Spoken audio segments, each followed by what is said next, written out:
Hello guys, j'espère que vous allez bien. Bienvenue chez Ladoa. It's about everything. Et cette fois-ci, on est direction du Gabon à la ville de Port-Gentil. Et oui, on est là. Qu'est-ce qui se passe ici? Il y a une histoire de corruption, justement, de transfert, de revirement d'argent qui a été fait dans la EcoBank. Et une employée a été mis comme coupable. 200 millions de francs CFA gabonais. Et j'ai regardé la conversion. 200 millions de francs CFA, ça équivaut à quoi? Donc, ça équivaut à 305 000 euros. Ou sinon, au côté canadien, ça équivaut à 440 000 dollars canadiens de virée.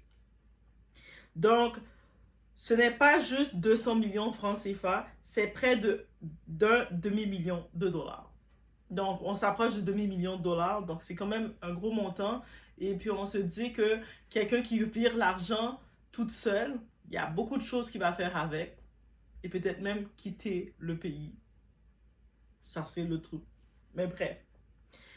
Et en tant que tel, au-delà de l'avoir accusé, cette personne de 200 millions, francs CFA qui ont été virés de la banque, en faisant les enquêtes sur cette employée, on a vu, elle a ouvert un snack bar et un magasin de perruques. À quel point les snack bars, c'est les petites boutiques dans son coin. Tu sais, je ne veux pas minimiser sa boutique, mais c'est un snack bar, là. C'est les petits snacks. Au pays, on a toujours des petits snacks. On peut décider de faire un snack bar pour vendre 2, 3 petites boissons, 2, 3 petites choses. Et ça, tu peux le faire même quand tu travailles avec un salaire à la banque.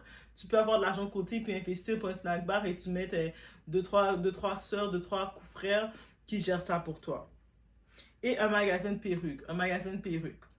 On comprend. Et ici, on a une femme qui dit « Je ne suis pas coupable du 200 millions qui ont disparu. Je ne suis pas coupable », qu'elle dit. Et comme par hasard, ben, on a une seule personne qui devient coupable. Coïncidence ou scénario déjà écrit? On va regarder le tout ensemble. On est chez Ladoa, It's About Everything. On est dans la place où on pratique le discernement. Pourquoi? Parce que nous ne sommes pas nés avec, n'est-ce pas? Et quand on n'est pas né avec le discernement, on doit le pratiquer pour regarder les différentes théories, les différentes hypothèses. Donc, on en profite, on met un like de support, on booste la vidéo et on met les cœurs. Ah oui, on met les cœurs. Et laissez-moi savoir, est-ce qu'à la fin, vous allez pouvoir me dire si vous pensez qu'elle est coupable ou c'est le bouc hémisphère parfait. On y va. It's about a...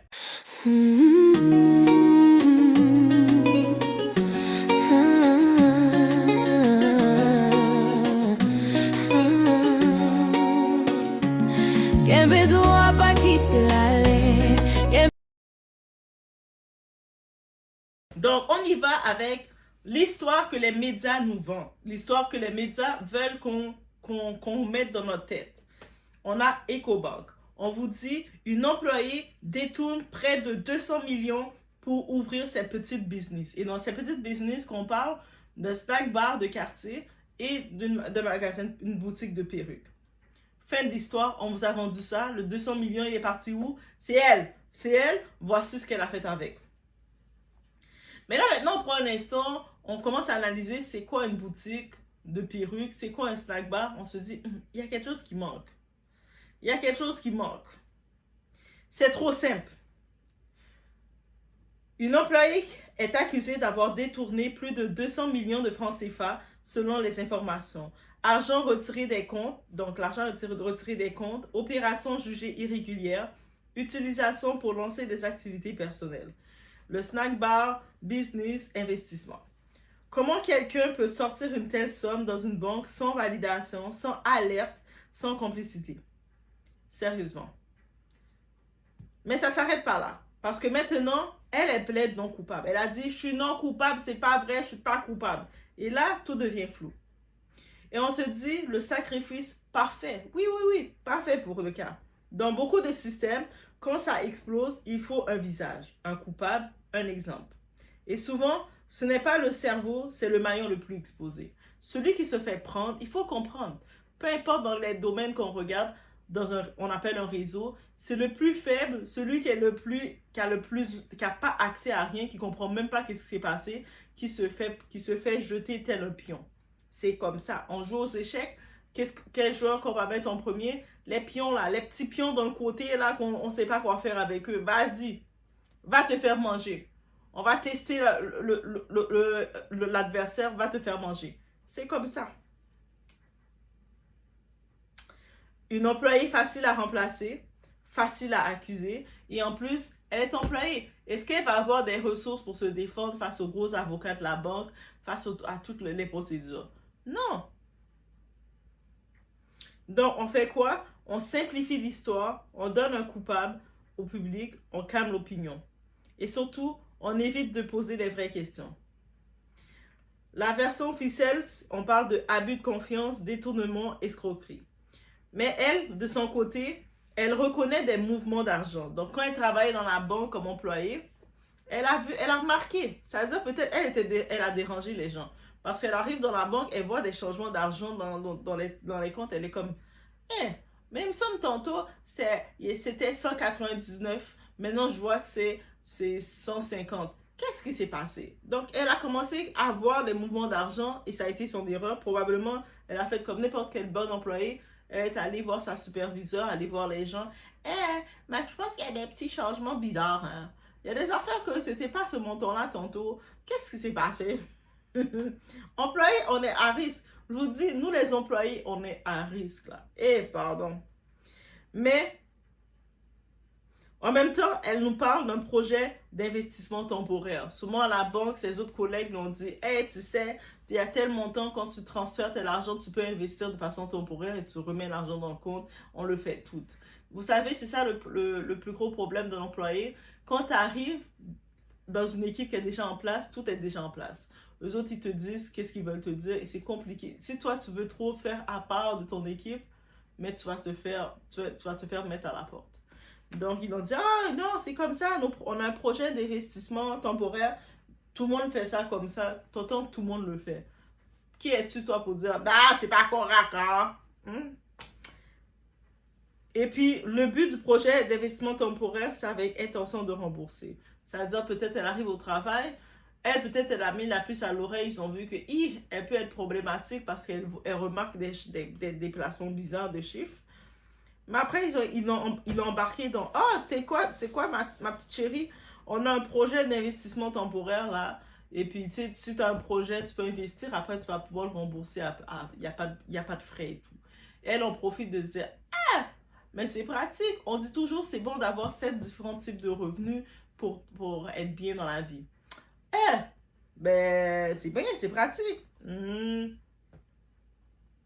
Donc, elle a décidé d'aller investir un petit peu, de prendre dans l'argent temporaire, d'aller investir pour ses projets, pour en profiter. Ah ouais, elle ouvre l'affaire, sa petite compagnie de perruques, elle contacte un investisseur en Chine ou je sais trop où. Elle en profite encore. Tchoc, tchoc. Ah ouais. Elle va contacter. Elle va prendre un petit snack bar. Comme ça, elle va permettre à sa mère peut-être ou à quelqu'un de sa famille d'aller vendre le snack bar, d'aller vendre des brochettes dans le coin. Comme ça, il y a plus d'argent qui rentre dans le foyer pour les écoles des enfants et tout ça. Elle a réfléchi. Elle a réfléchi comme n'importe qui, comme employé peut réfléchir. Elle pensait pouvoir investir et rembourser plus tard. Et puis, tout le monde le fait au travail. Donc, ça, c'est l'erreur qu'il ne faut pas faire en 2026. On ne peut plus utiliser la phrase « mais doigt, tout le monde le fait, on peut le faire ». On ne peut plus utiliser ça. Si vous ne savez pas, je vous le dis, les doigts sains, je ne veux pas qu'un problème comme ça vous arrive. Je vous donne un conseil. Avec plein de bienveillance, guys. L'erreur grave, c'est une erreur grave? Oui. Mais ça soulève autre chose. Pourquoi elle pensait que c'était possible? C'est-à-dire, si elle pensait que le projet temporaire était possible, d'investissement temporaire, ça veut dire que c'était une pratique que d'autres faisaient, d'autres personnes l'ont introduit dedans. On ne va pas se mentir, c'est un système qui était déjà établi. Parce que peut-être ce genre de pratique n'est pas aussi exceptionnel qu'on le croit. Donc, beaucoup le font déjà, ils ont présenté le projet et elle, comme n'importe qui, se dit, mais c'est une opportunité. Donc, je vais en profiter d'ouvrir le petit snack bar. Mon mari va gérer le snack bar pendant que moi, je viens travailler à la banque. Lui gère le snack bar. On ne sait jamais dans les emplois, quand tu es salarié, tu peux perdre ton poste à n'importe quand. C'est jamais garanti, c'est comme ça. Au moins, on aura une petite entreprise pour tenir la famille. Donc, on en profite de faire le snack bar. Et puis, elle est contente, chérie. Il y a un projet temporaire, on va pouvoir les rembourser, mais on peut lancer notre snack bar. Ah ouais, bébé! Ben ouais! Les perruques, on sait que c'est très populaire, les perruques et tout. C'est un bon investissement. Et là, la vraie question commence. Erreur ou système? Et là, ce que personne ne veut dire, dans beaucoup de systèmes, les petits tombent, les gros disparaissent. C'est comme ça. On regarde les dossiers de Jeffrey Epstein, tout ça. Ceux qu'on veut faire tomber, on les fait tomber. Comme le prince, là, le fils de la reine, on l'a fait tomber parce qu'on voulait le faire tomber. C'était un gros nom, mais c'était pas un gros morceau. On va le dire comme ça. Il était un gros nom, c'est le fils de la reine quand même, un prince, mais il n'était pas un gros morceau. On doit le dire comme que c'est. Donc c'est un gros nom pour attirer les médias, pour nourrir un peu la population. La population s'est grongée avec lui. Oh my God, oh my God. Mais dites-vous, les big boss, ils se sont tous cachés. Ils ont jeté un gros nom pour s'échapper. On regarde la même chose que Didi. Didi se fait exposer dans l'industrie du hip-hop. C'est un gros nom, mais est-ce qu'on pense que c'est lui qui a créé les freak-off et tout ça? Vous savez déjà. Et là, on va être honnête. Détourner une telle somme dans une banque sans que personne ne voit rien, difficile à croire.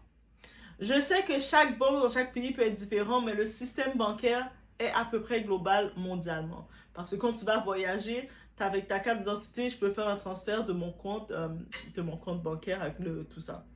Et Doha, oui, a de l'expérience des banques. J'ai travaillé dans le côté des banques, dans le côté de la sécurité.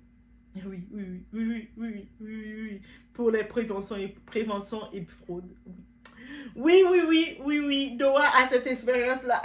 C'est pour ça que Doha pratique beaucoup son discernement. J'ai travaillé en prévention et perte. Donc, quand il y a des trucs qui se passent, des transferts qui se passent, des trucs qui se passent dans les comptes, tu bloques le compte, t'as cliqué, suspect. Des transactions qui se fait plusieurs, bloc. Oui, oui, oui, oui. Doha était là pendant une période. Et vous pouvez l'écrire. Mais Doha, it's about everything, mais ton cerveau était partout. Oui, oui, oui, en effet. Et je vous le dis que le système bancaire, même si c'est différents pays, mais chacun peut avoir leur propre sécurité, mais généralement, ils n'ont pas le choix d'être, comment dirais-je, d'être transparent un peu partout. Ça veut dire, pourquoi je m'explique le côté d'être transparent, ça veut dire que moi, avec ma carte bancaire, mon nom est écrit dessus, je vais voyager, vous avez droit de voyager, je décide justement, je sais qu'il y a un Ecobank un peu partout, je décide d'aller à la Côte d'Ivoire avec ma carte bancaire, et puis là maintenant, je veux sortir de l'argent parce que vous savez qu'en voyage, on ne peut pas marcher, c'est pas sécuritaire non plus de marcher avec trop d'argent dans ses poches, tout à fait normal, la sécurité, guys. Donc, là, j'ai besoin de liquidité. Je vais à la banque avec mes pièces d'identité au comptoir. Eux autres, ils vont pouvoir contacter ma banque au Canada pour me sortir de l'argent. C'est-à-dire, s'ils peuvent faire ça, vous devez comprendre 1 plus 1 égale 2. C'est-à-dire qu'il doit y avoir un système qui relie toutes les banques du côté mondial. C'est pour ça que quand il y a des fraudes bancaires, ça touche le côté de la sécurité mondiale. Je l'ai expliqué de façon tellement bien simplifiée. Vous pouvez dire Doha, tu nous as surpris. On ne savait pas que tu avais bien travaillé dans le département de perte et fraude et perte de la banque. Je ne dis pas laquelle, là, mais I'm just telling. Donc, juste comme ça, c'est pour ça que le point de dire que personne ne voit rien, même quand tu sais, c'est comme tu travailles à la banque, tu peux pas entrer dans le compte de quelqu'un, même si c'est ton compte à toi, oublie ça, tu peux pas le faire, mais tu peux pas rentrer dans le compte de quelqu'un que tu connais comme ça. Tu peux pas. Tu peux pas. Et puis tout est identifié, ton nom apparaît. Dès que tu rentres dans un compte, on te voit ton identification.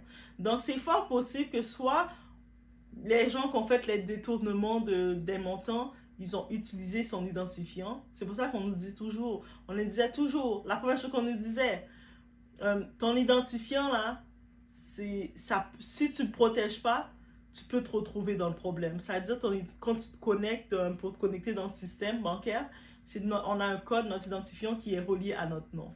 Et puis, si on ne le protège pas, on laisse notre ordinateur ouvert le temps d'aller chercher un café, le temps d'aller manger un hamburger, et puis il arrive quelque chose, mais ils décident de porter plainte contre toi, t'amener en prison, ils vont te prendre la banque, là, ils retirent toute charge sur toi, ils disent, ah ben non, c'est ton nom, c'est toi, ils te mettent en prison, ils vont pas te défendre. En tant que tel, en gros, c'est ça. Ça veut dire que pour faire des déplacements d'argent, c'est quand même un gros montant. On parle de 200 millions francs CFA. On a regardé la conversion, c'est presque un demi-million du côté canadien, c'est 440 000 dollars. C'est un gros montant. On parle de beaucoup d'argent. Donc, pour dire que des montants comme ça vont se déplacer, vont se promener, les chiffres vont se promener, c'est un problème. Donc, oui, je pense qu'il y a eu beaucoup de laisser-aller, peut-être de l'employé avec ses équipes. Et moi, je vous ai dit, vos collègues, c'est pas vos amis, hein. Surtout quand vous travaillez dans des domaines où ce que votre identité peut vous amener en prison s'il y a une erreur. Ah oui, ah oui. Il y a une fraude qui s'est passée et puis ton identité ressort. Tu peux prendre la prison et puis tu as un casier judiciaire même. Faites attention. Mais bien entendu, du côté d'Internet, des médias, le message qui voulait être fait a été fait. Internet a jugé en la traitant de voleuse, d'escroc, exemple de corruption. Internet fait quoi? Mais ils jugent, ils insultent, ils condamnent. Ils n'ont pas de dossier, c'est sans dossier, sans preuve complète et sans contexte. Parce que c'est plus simple de dire elle a volé que de dire le système a peut-être failli. En disant comme ça.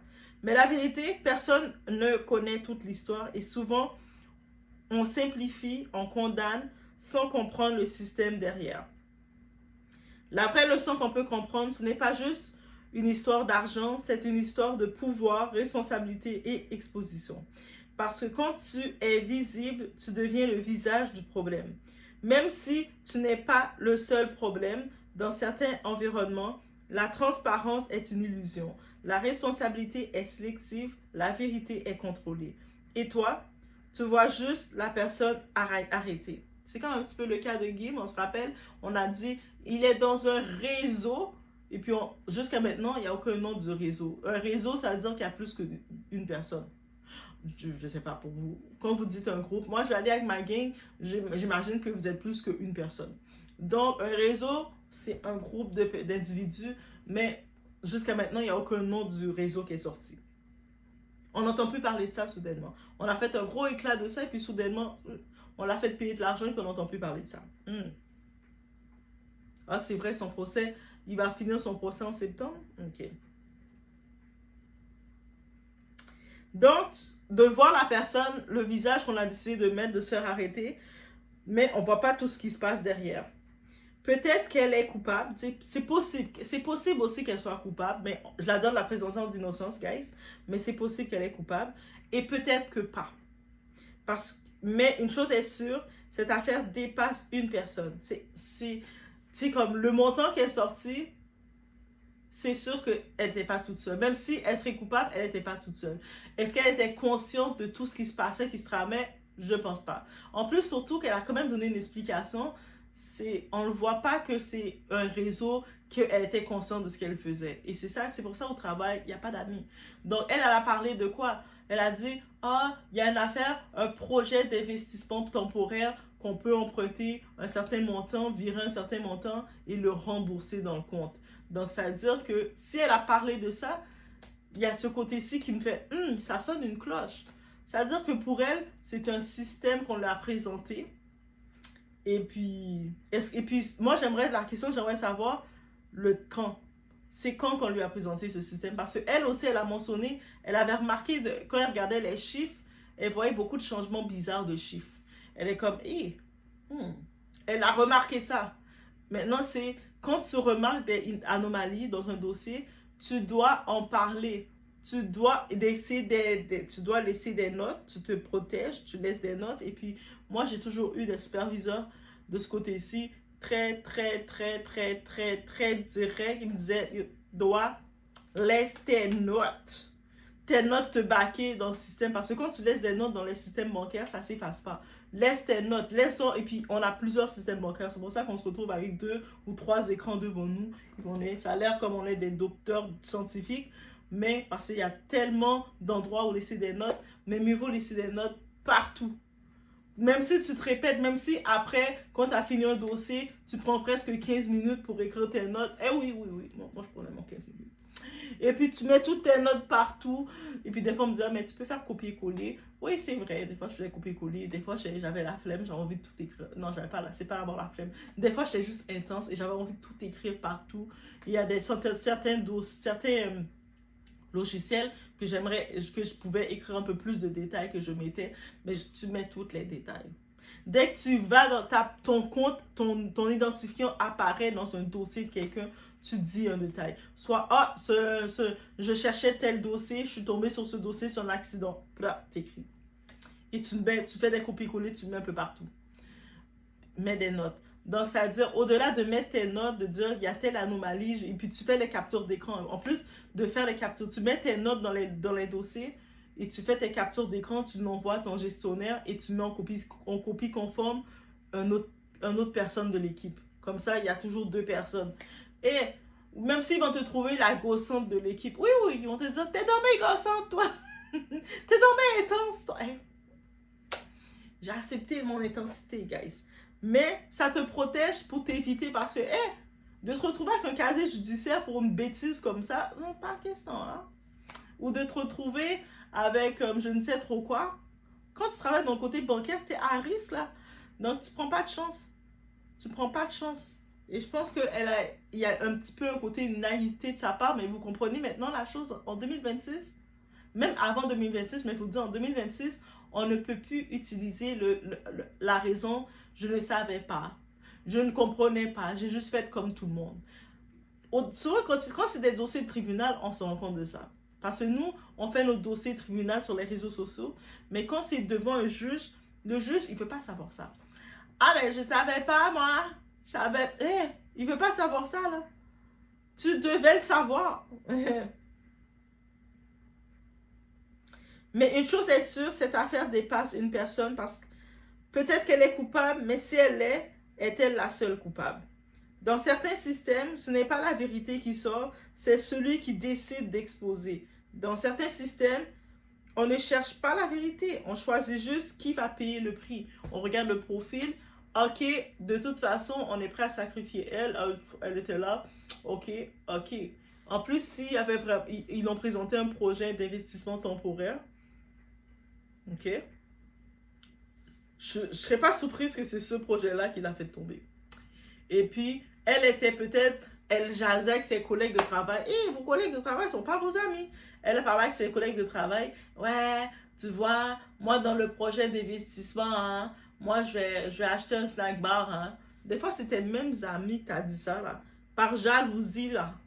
Ils ont entendu que toi, c'est-à-dire en plus de travailler, d'avoir la bonne petite job à la banque, en plus, tu veux aller loin.